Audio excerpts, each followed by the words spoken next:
Well, what I'm speaking on is the Dead Sea Scrolls. That's the official title, but I don't know whether we couldn't fit it in the box, or maybe we didn't put it down there to begin with. But what I really want to speak on, I suppose, is the Dead Sea Scrolls,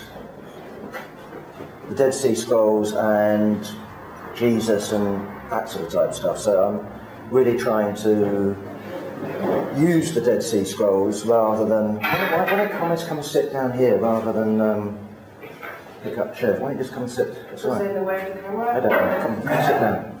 Okay, so that's really the title. Now, I was speaking to a comrade last night, and she asked me, what's the CPGB's line on Chris Knight's theory? And I said, well, the CPGB doesn't have a line on Chris Knight's theory. What we do have is an openness to discuss such things, and we want to put on forums. Equally, I said, well, we don't really have a line on saxophonist jazz, or is it good, is it bad? I mean, we don't have a line, certainly, on the Dead Sea Scrolls. So this is not a CPGB line. This is merely a discussion at a communist university. And you could say to yourself, and I think it's quite legitimate, why on earth should communists at a communist university in London in the year 2009, isn't it? Or was it 8? It's 9, isn't it? 9. Be discussing the Dead Sea Scrolls, which were written thousands of years ago. And the answer to that, actually, is, well, I suppose one of the answers is in Kortsky's Foundations of Christianity. He says, well, I've always had a bit of a hobby, in terms of studying Christianity, but why publish this, and why should people bother reading it? And he gives a good explanation. And he says that the proletariat, it's a historical class. It needs to understand history. It's not just an economic class that fights from one battle to another battle. It has to aspire to become the ruling class. And if you want to be the ruling class, you've got to understand history. That means putting defeats and temporary victories into context. And the best way to do that, as Kortsky said, is to get a grasp of history, get a grasp of past societies.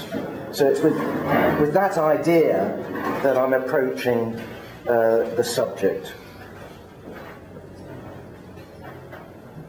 Okay, well, let's just begin by asking a question, an obvious question. What were the Dead Sea Scrolls?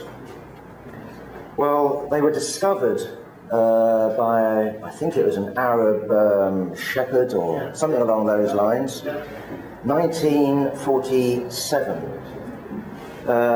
in a cave in a place called, Qumran, right, which is right at the north of the Dead Sea, south and east of Jerusalem. In the following years, more scrolls were discovered. Also, what was discovered is that a document that's known as the Damascus document came to earth, or not came to earth. They found that this had parallels with what they discovered, this document in Cairo. It's called the Damascus document. It's just worthwhile pointing out, when these people use the term Damascus, they almost certainly were not meaning the city up there. It just meant out there, some land of. That's the basic idea. Okay, so what were the Dead Sea Scrolls? Some of them consisted almost complete scrolls. You all know what a scroll is, don't you, in terms of how they come. I mean, basically, if you look at, if you go to a synagogue, which I've never done actually,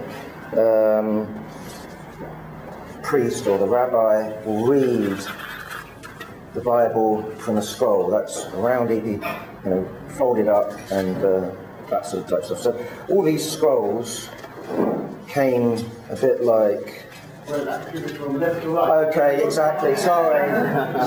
Not from top to bottom. No, okay. Yeah. No, okay. But like that, right? Yeah. And it came in columns. But that's the basic idea. So they're all rounded up like that. That's the idea, right?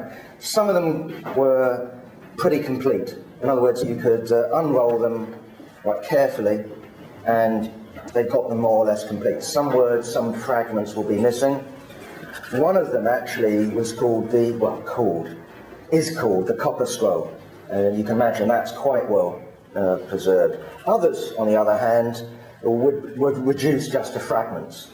And if you take the historians, scientists, readers, call them what you will for the moment, it was a huge labour trying to put things together. And if you read reconstructions of the Dead Sea Scrolls, lots of it have breaks. Lots of it is just, well, here's a word here, there's a word there, there's a word there. They also have a problem how to fit things together. And what they worked out reasonably quickly is that the people writing it were quite limited in number, at least in terms of the scribes. So they could look at the handwriting of various people and say, well, that could go somewhere there. So it was a bit like a giant jigsaw, and you can imagine with something like 8,000 different bits, it was a huge task to put together. But what was frustrating for a lot of people involved in this project is how slow it was. And it certainly started to take on the feeling amongst many that the slowness wasn't to do with the technical task at hand, it was something to do with those who had possession of it. What we have, as I say, is a whole series of these writings, and these writings, when they were first discovered, of course, caused huge excitement, not only in the field of archaeology, but amongst the general public, because obviously various, how should I put it, interested parties were looking at these things in the short expectation, or should we say hope, that it would confirm their version of history. Or maybe they were looking at them and saying, well, I'll use the word, God help us, maybe they will not confirm our version of history. Take it whatever way you will. 1947, of course, is a very significant date. 1947, those discoveries meant that the material they discovered in 47 goes to Jerusalem, or at least goes to Jordan, right? Jordan. The other discoveries, post-48, here, we all know where they ended up. They ended up in the hands of Israel. Israel actually didn't seem to take them particularly seriously. It was the Christian church, and as I understand it, most of the people in charge of the original translation were Dominicans, right? Now, my story is this, and I'm not going to spend much time on it, is that various people associated with this project began to get suspicious. One of them you might have heard of, John Allegro. Everyone heard of him? He wrote a notorious book. I think it must have been in the 60s. I can remember buying it. But another one of the people who was involved at the time was a guy called Robert Eiserman, right? He's an American Jewish guy, historian, and what he did is go around trying to find access. He was actually officially on the project. He wasn't given the access to these scrolls, and basically what he did, cut the long story short, is that people who'd sent him photographs of these scrolls, he put them together with the idea of publishing them. So these scrolls became public in terms of what was available something like 35 years after they were first discovered. Now, just let me try to give a brief summary of what sort of ideas we find contained in these scrolls. I should also say, by the way, well, we should try and date it. We should try to hazard a guess at not only who